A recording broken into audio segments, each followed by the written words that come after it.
Здравейте, скъпи мои, на канала Magic Soul. Сега ще направя едно видео кой мисли за вас в варианти. Преди да започнем обаче, искам да благодаря на всички вас, които се абонирахте за канала ми и тези, които ще продължат да се абонират. Просто съм ви много благодарна. От много време исках да помагам на хората. Това ми е даденост от малка. Да имам енергия и сега го правя възможно чрез YouTube канала и разбира се, благодарение на вас, тези, които харесвате това, което правя. Видеята са общи и енергията е обща за всички, нали? Всеки може да открие частица от себе си, но за лично гадаене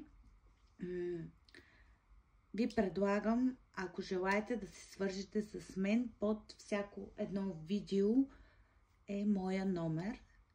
Така че, ако желаете, заповядайте. Съпричастна съм към всеки един и бих помогнала на всеки един от вас. Така, сега, трите избора. Тези карти.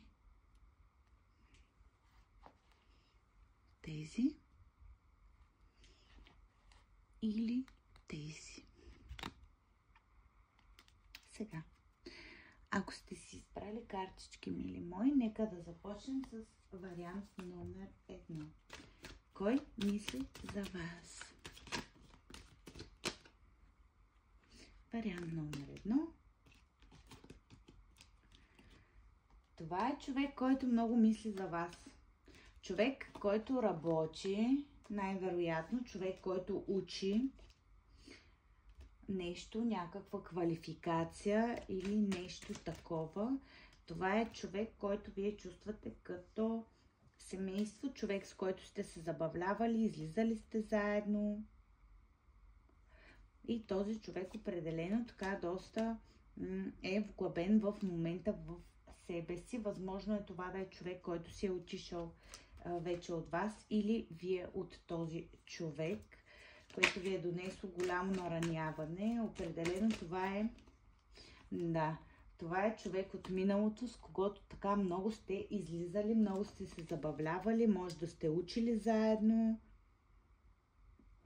Възможно е да сте пътували заедно с този човек. Това е човек, който ви е обещавал доста неща. Човек, който сте намирали така за духовен водач, за много мъдър, за много умен, много интелигентен и наистина е бил такъв човекът. Човек, в който сте откривали слънцето. Такъв един човек ми се дава тук в вариант номер 1. Като зодии бих казала така, Дева ми се дава като зодия, виждам. И също така Близнаци, Везни и Водолей. Мъже в такава зодия ми се дават. Какво мисли за вас?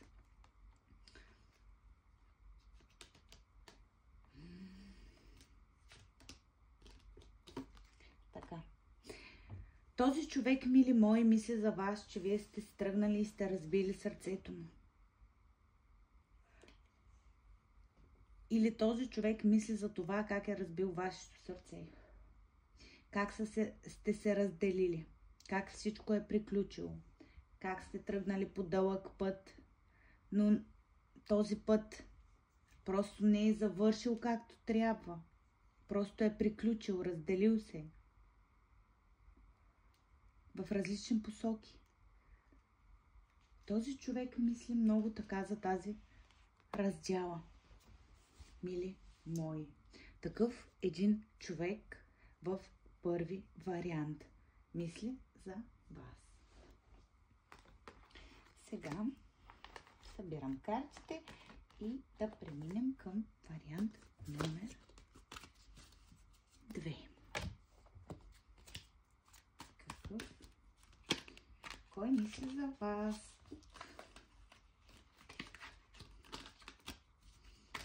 Вариант номер 2. Кой мисли категорично излезна един император, който мисли за вас.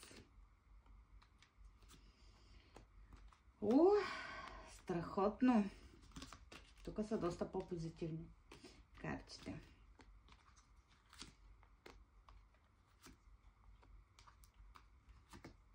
Така.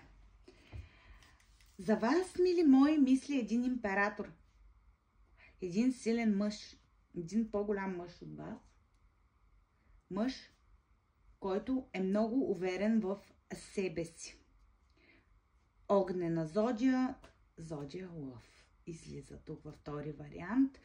Човек с родната ви душа, човек, който много ви е изкушавал, човек, който изпитва много силни емоции към вас, любов към вас, който винаги ви привлича така сексуално, емоционално. Човек, който съвсем скоро не само мисли за вас, но и ще се свърже с вас. За една победа.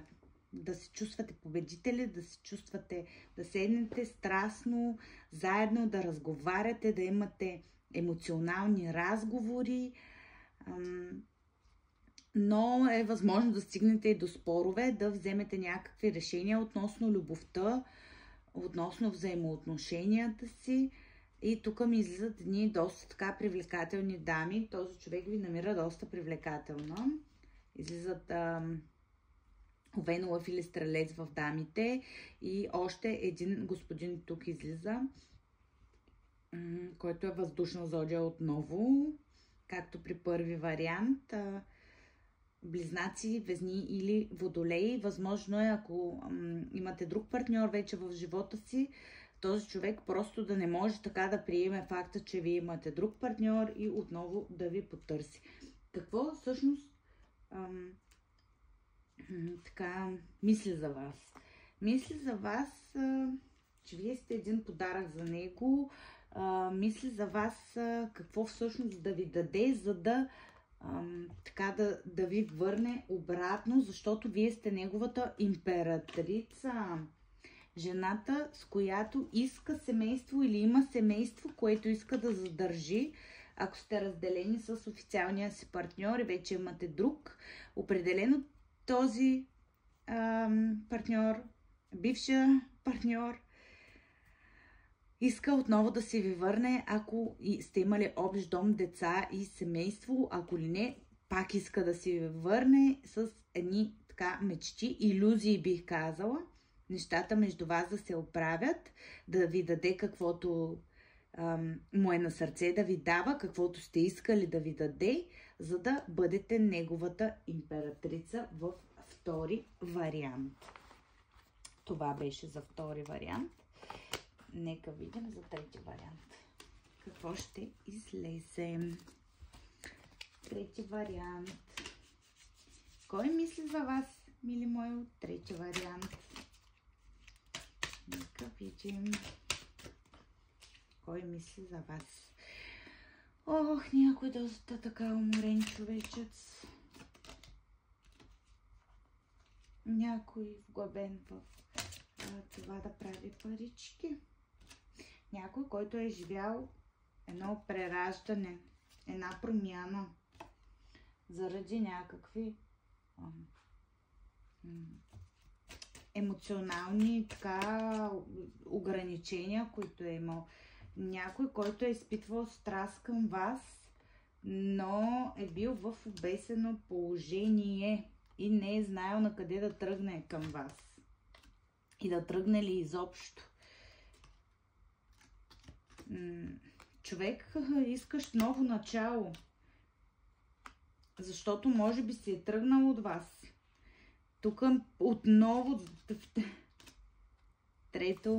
трети избор, трети въздушен крал. Трети.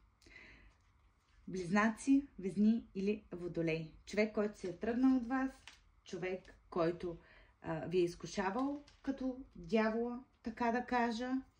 Човек, който сте имали големи страсти, човек, който се е отишъл или може би е на разстояние от вас и човек, с който сте изжелали и е желал да има ново начало с вас.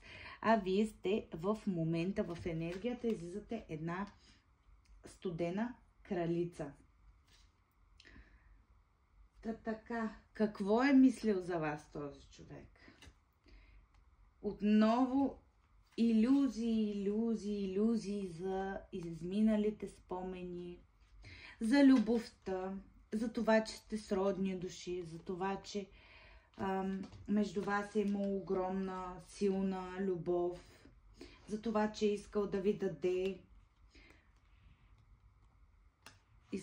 даде, стабилност, защото сте неговата императрица. Какво друго е мислил? Готов е бил да работи по взаимоотношенията или е готов да работи по взаимоотношенията. Тук вече ми излезна един друг крал на пентаклите, Дева, Телец и Козирог. Козирог, Телец и Дева, да. Ако е имало тук тройна конфигурация, определено човекът не ви е забравил и ще дойде отново. Така ми се дава в трети вариант. Иска да работи този човек по взаимоотношенията и да изрази чувствата си и любовта си. Въпреки че в момента поставя самоограничения, защото е разбито сърцето му. Най-вероятно на един по-късен етап този човек, да, ще ви потърси след едно дълго време на раздяла. Ако това е човек много от миналото ви, имам предвид далечното минало, то съвсем изненадващо този човек ще се появи като принц на бял кон, готов да лекува стари рани при вас. Също много интересна енергия, вариант номер 3, но вие трябва да се държите силни и уверени в себе си, да не вярвате в илюзии, за да не последва кулата и отново да бъдете наранени в любовта. Това е вариант номер 3, което виждам за вас. Радвам се, че бях с вас. Надявам се да ви е харесало. Ако ви е харесало, харесайте, коментирайте, споделяйте. Много помагате на мен и на канала ми, когато споделяте, коментирате и се абонирате за видеята ми. Благодаря ви и ви пращам любов и светлина.